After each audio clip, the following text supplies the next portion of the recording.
नमस्कार। मैं अरुण के शर्मा, एनालिस्ट वन थॉट।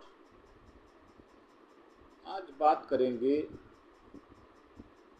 आज हमारे देश के गृह मंत्री और विदेश मंत्री ने राष्ट्रपति से मुलाकात कर पहलगाम हमले की जानकारी दी। आर्मी चीफ कल श्रीनगर जाएंगे और रूसी मीडिया बोला है भारत कुछ बड़ा करने वाला है। केंद्र सरकार ने पहलगाम आतंकी हमले के मद्देनजर गुरुवार को पाकिस्तानी नागरिकों के लिए वीज़ा सेवाओं को तत्काल प्रभाव से सस्पेंड कर दिया।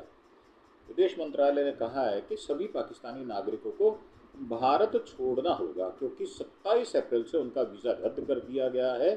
जिन्हें मेडिकल वीज़ा मिला है उन्हें 29 अप्रैल 2025 तक भारत छोड़ना होगा। विदेश मंत्रालय ने भारतीयों को पाकिस्तान की यात्रा न करने की सलाह दी है। Army chief general Upendra Dwivedi कल श्रीनगर जा रहे हैं। इससे पहले भारत ने गुरुवार दोपहर INS सूरत युद्धपोत से मिसाइल की टेस्टिंग की। टेस्टिंग सफल रही। स्थल से समुद्र पर हमला करने का सफल परीक्षण किया गया, जिसके लिए नेवी को और भारत सरकार को मैं मुबारकबाद भी देता हूँ। इस प्रकार की टेस्टिंग करने से आने वाले समय में हमारी जो सीमाएं होती हैं वो और समृद्ध हो जाती हैं और मजबूत बनती हैं, जिसके लिए हर एक सरकार प्रयास करती है और वो कामयाब भी रहती है। इससे पहले भारत की जवाबी कार्रवाई के डर से पाकिस्तान ने 24-25 अप्रैल को कराची तट से दूर अपने विशेष आर्थिक क्षेत्र EEZ के भीतर सतह से सतह पर मार करने वाली मिसाइल का परीक्षण करने के लिए नोटिफिकेशन जारी किया हुआ था। पाकिस्तानी एयरफोर्स ने पूरी रात खौफ के साए में काटी है। कराची एयरबेस से 18 फाइटर जेट भारत से लगी सीमा की तरफ के पाकिस्तान एयरफोर्स स्टेशनों पर भेजे गए। जम्मू कश्मीर के पहलगाम में 22 अप्रैल की आतंकी घटना पर सरकार ने पार्लियामेंट बिल्डिंग में आज शाम 6 बजे सभी दलों के साथ जो उनको आमंत्रण किया है। रक्षा मंत्री राजनाथ सिंह इनकी अध्यक्षता करेंगे और LOP राहुल गांधी भी इसमें शामिल होने जा रहे हैं। सरकार के 5 बड़े फैसले जो हम आपको पहले बता चुके हैं वो फैसले लिए गए हैं, जिसमें पाकिस्तान सीमा पर आतंकवाद का समर्थन रोकने तक 1960 की सिंधु जल संधि को स्थगित करना, दूसरी अटारी बॉर्डर जो चेक पोस्ट है उसको तुरंत प्रभाव से बंद कर दिया गया है और जो वैध दस्तावेज हैं उनके साथ अगर कोई है तो 1 मई से पहले उनको वापस आने की सलाह दी गई है। तीसरा फैसला, पाकिस्तान नागरिकों को सार्क वीज़ा छूट योजना के तहत जो भारत में प्रवेश की इजाज़त होती थी वो बंद कर दी गई है। पहले जारी किए गए सभी सार्क वीज़ा छूट वाले व्यक्तियों को उनका वीज़ा रद्द कर दिया गया है और ये कहा गया है कि वो भारत में मौजूद पाकिस्तानी नागरिकों को अगले 48 घंटे के भीतर भारत छोड़ देना होगा। चौथा फैसला था कि पाकिस्तानी उच्चायोग में तैनात रक्षा सैन्य सलाहकारों को पर्सोना नॉन ग्राटा की घोषित किया गया और उन्हें 1 सप्ताह के भीतर भारत छोड़ने का आदेश दिया गया है। ये हम पहले बता चुके हैं। और 5वां फैसला, दोनों उच्चायोगों में कर्मचारियों की संख्या घटाकर 55 से 30 कर दी गई है। बाकी जो अपडेट्स हैं वो इस प्रकार हैं कि विदेश मंत्रालय में राजदूतों की बैठक चल रही है, जिसमें जर्मनी, जापान समेत कई देशों के राजदूत शामिल हैं। रूसी मीडिया जो रशिया टुडे है उसने मौजूदा हालात को देखते हुए भारत से ये अपेक्षा की है कि वो कुछ बड़ा करेगा। केंद्रीय गृह मंत्री अमित शाह और विदेश मंत्री एस जयशंकर राष्ट्रपति से उन्होंने मुलाकात की है। आमतौर पर होता ये है कि जब देश में कोई ऐसी घटना हो जाए या दुर्घटना हो जाए जिसकी जानकारी राष्ट्रपति को देनी आवश्यक हो या डिफेंस में कुछ ऐसा हो जाए जिससे देश की रक्षा को कोई खतरा हो या कुछ इस प्रकार के अपडेट्स हों, तो राष्ट्रपति को समय समय पर अलग अलग कैबिनेट मंत्री अपडेट रखते हैं। उसी के अंतर्गत ये मुलाकात की गई है। भारत सरकार के अटारी बॉर्डर बंद करने के ऐलान के बाद वीज़ा लेकर आए पाकिस्तानी पंजाबी नागरिक के अटारी चेक पोस्ट से वापस लौट रहे हैं। केंद्र सरकार ने पाकिस्तान सरकार के एक्स हैंडल को भी बैन कर दिया है। विदेश मंत्रालय ने एडवाइजरी जारी करके अपने नागरिकों को जम्मू कश्मीर में ना जाने की सलाह दी है। श्रीनगर के दुकानदारों ने पहलगाम हमले के विरोध में काले झंडे लगाए हैं।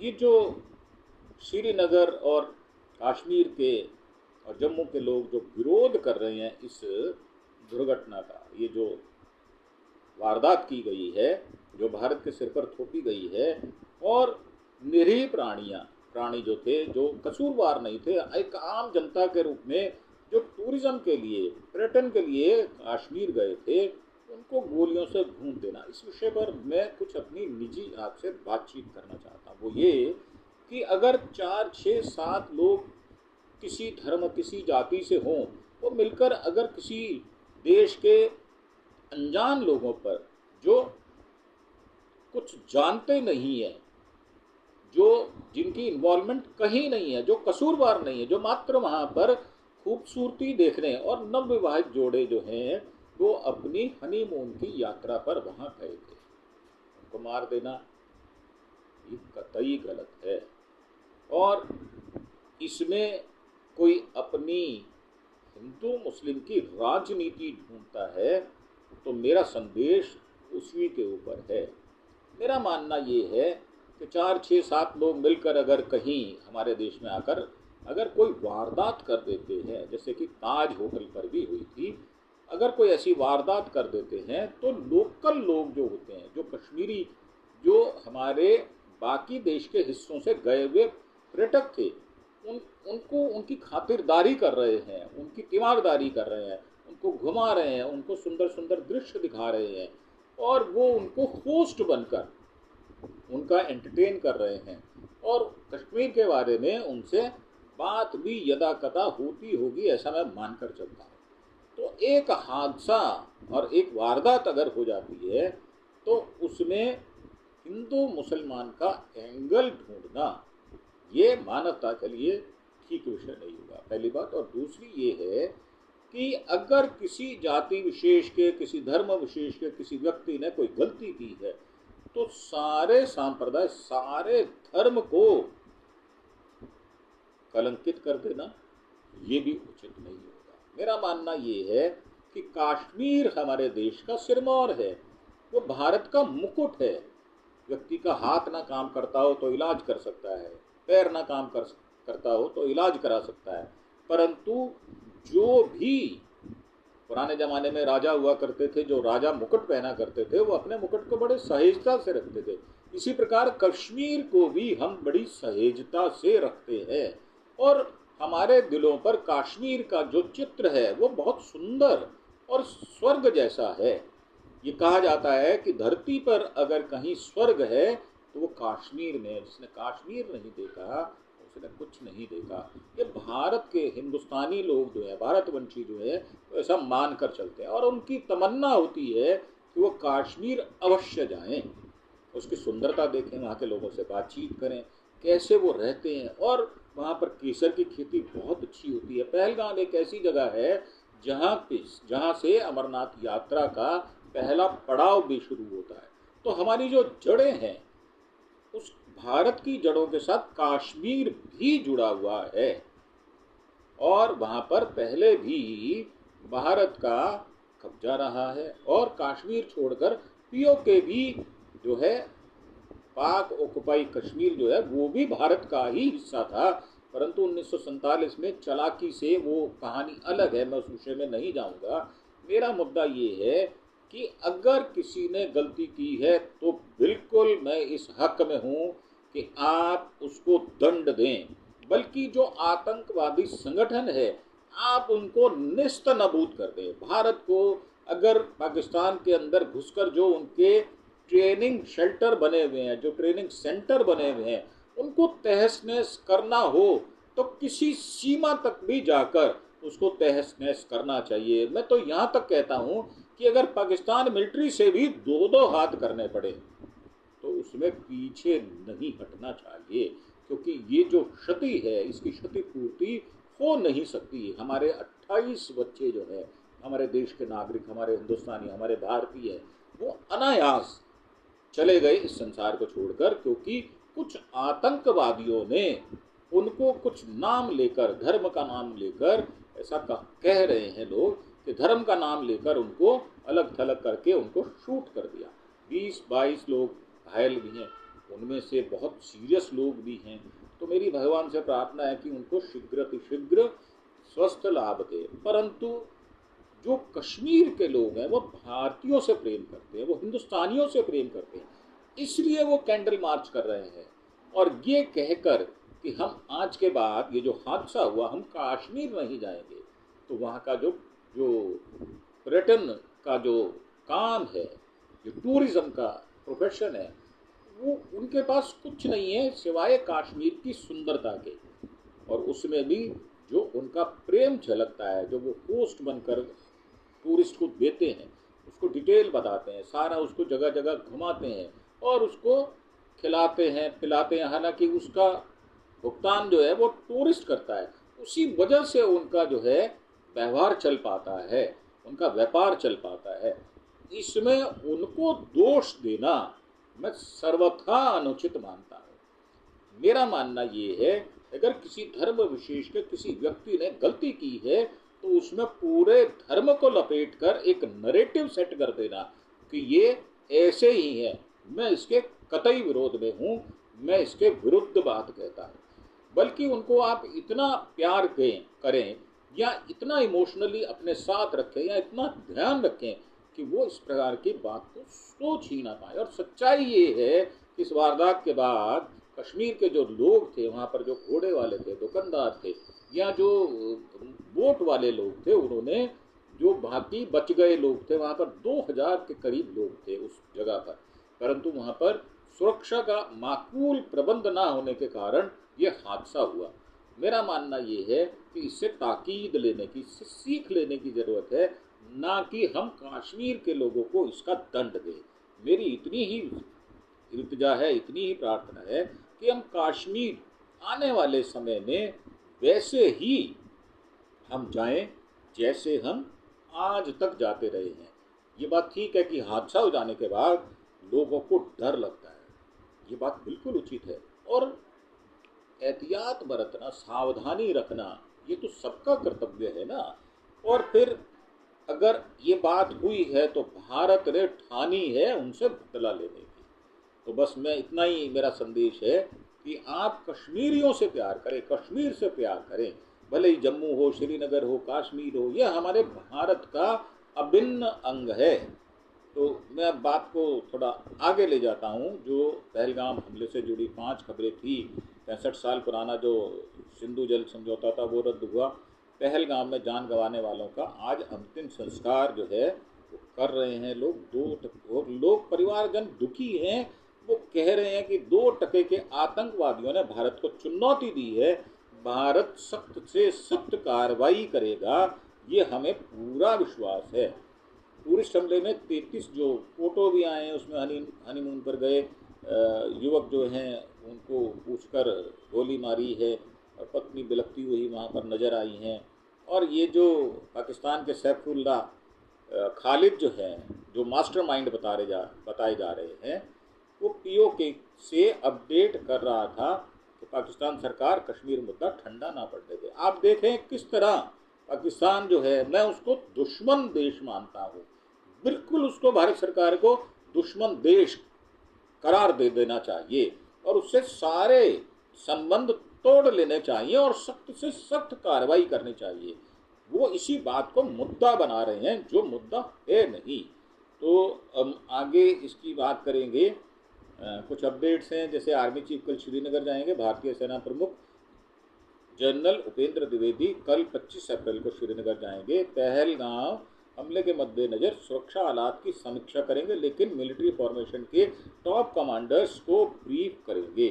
साथ ही उन्हें कश्मीर और नियंत्रण रेखा जो LOC पर चलाए जा रहे एंटी टेररिस्ट एक्टिविटीज़ की जानकारी भी लेंगे। पहलगाम हमले पर विदेश मंत्रालय ने कई देशों के राजदूत को भी ब्रीफिंग की है, जिसमें जर्मनी, जापान, पोलैंड, ब्रिटेन, रूस आदि कई देशों के राजदूत आज दिल्ली साउथ ब्लॉक विदेश मंत्रालय के दफ्तर पहुंचे थे। सूत्रों के मुताबिक विदेश मंत्रालय के अधिकारियों ने इन देशों के राजदूतों को हाल में हुए पहलगाम हमले को लेकर विस्तृत जानकारी दी है। पाकिस्तानी रेंजर्स जो हैं वो भी बॉर्डर पर चहलकदमी कर रहे हैं और इस प्रकार की खबरें हैं कि वहाँ पर चहलकदमी कुछ ज़्यादा हुई है। हालांकि पाकिस्तानी ये बोल रहे हैं कि भारत ने सिंधु का पानी रोका तो यह जंग जैसा होगा। वैसे आपको ये मैंने एक एपिसोड सवेरे भी दिया था जो सिंधु नदी के विषय में था। हम अभी पानी को तत्काल वो नलका बंद नहीं कर सकते। उससे बंद करने से हमारे देश में बाढ़ की स्थिति बन सकती है। आगे आने वाले मानसून में इसका पूरा ध्यान रखा जाएगा। जो उपाय जो उसका सॉल्यूशन ढूंढना होगा, उसमें जो कंस्ट्रक्शन करनी होगी अपनी साइड में, वो करने की बातचीत चल रही है और किसी तरह से पानी ना जा पाए इसकी कोशिश रैंडम नहीं हो सकती। हाँ, कुछ समय बाद इसको एग्जीक्यूट किया जा सकता है। दूसरी तरफ मीडिया रिपोर्ट्स के मुताबिक पाकिस्तान सरकार 1972 में भारत के साथ शिमला समझौते को भी हमने रद्द कर दिया है, या ऐसा विचार पाकिस्तान भी कर रहा है और भारत ने इसके विषय में अपनी बात कही है। तो ये भी है कि पाकिस्तान में नेशनल सिक्योरिटी कमेटी की बैठक हुई थी जिसमें अभी तक उन्होंने लिए गए फैसलों की जानकारी सामने नहीं आई, क्योंकि पाकिस्तान एक ऐसा देश है जो गुपचुप तरीके से वो दुश्मनी निकालता है और इस प्रकार की वारदातें वो पिछले कई दशकों से कर रहा है। हिंदुस्तान के खिलाफ जो प्रॉक्सी वार वो उसने शुरू कर रखी है, उसका नतीजा उसको भुगतना पड़ेगा, ऐसा मेरा मानना है। बैठक की अध्यक्षता पीएम शहनवाज शरीफ कर रहे थे। बैठक में आर्मी चीफ आसिम मुनीर भी थे और कई और मंत्री भी शामिल थे। इस बैठक को कल रात भारत में हुई सीसीएस की बैठक के बाद बुलाया गया था। ये भी कहा गया कि पाकिस्तान मेडिकल वीज़ा भी कैंसिल कर दिए गए हैं। जम्मू कश्मीर में ऑल पार्टी मीटिंग शुरू हो चुकी है और वो श्रीनगर के शेर कश्मीर इंटरनेशनल कॉन्फ्रेंस सेंटर में मुख्यमंत्री उमर अब्दुल्ला मीटिंग की अध्यक्षता कर रहे हैं। भारत ने आईएनएस सूरत से मिसाइल की टेस्टिंग भी की है। नेवी ने आईएनएस सूरत से मिसाइल की टेस्टिंग की। नेवी ने समुद्र में तैर रहे एक छोटे टारगेट को नष्ट किया। गुजरात में सूरत में दमन सी फेस पर आईएनएस सूरत तैनात है। यह युद्धपोत 164 मीटर लंबा और 7400 टन वजनी है। इसकी अधिकतम गति 30 नॉट्स मतलब प्रति किलोमीटर 56 किलोमीटर प्रति घंटा है। इसमें अत्याधुनिक हथियार BrahMos Barak 8 missile AI based sensor system भी लगा हुआ है। और हमले के विरोध में श्रीनगर के व्यापारियों ने काले झंडे देकर प्रदर्शन भी किया है, जो ये दिखाता है कि वहाँ के जो मूल निवासी हैं और उन्होंने ये भी कहा है कि इस प्रकार के हमले करना इस्लाम में उसको गलत बताया गया है। छिपकर वार करना, छिपकर किसी को मार देना और धोखे से मार देना, ये इस्लाम में इसकी मनाही की गई है। पाकिस्तान एक्टर जो है फवाद खान, वो उन्होंने भी कोई ऐसी बात कही है कि पुलवामा हमले के बाद फेडरेशन के चीफ एडवाइज़र अशोक पंडित से भी आधिकारिक तौर पर पाकिस्तानी कलाकारों को भारत से बैन करने का ऐलान किया गया है, जो कि ये अच्छी बात है। उनके कलाकार हमारे यहाँ आकर हमसे पैसा वसूल कर समृद्ध हो रहे हैं, तो उनको अगर बैन कर दिया जाए तो मुझे नहीं लगता कि इसमें कोई बुराई है। हम अपने कलाकारों को प्रमोट करें और इस प्रकार से ये बहुत सारी न्यूज़ जो हैं वो आपको अपडेट करनी थी। इसी के साथ आपसे एक बार फिर से प्रार्थना कि आप हमारा जो चैनल है अरुण के शर्मा एनालिस्ट वन थॉट, उसे सब्सक्राइब अवश्य करें और साथ ही अगर आपको हमारी बातें ठीक लगती हैं तो उसे लाइक और शेयर भी करें। इसी के साथ आपका धन्यवाद। Thank you. जय हिंद, जय भारत।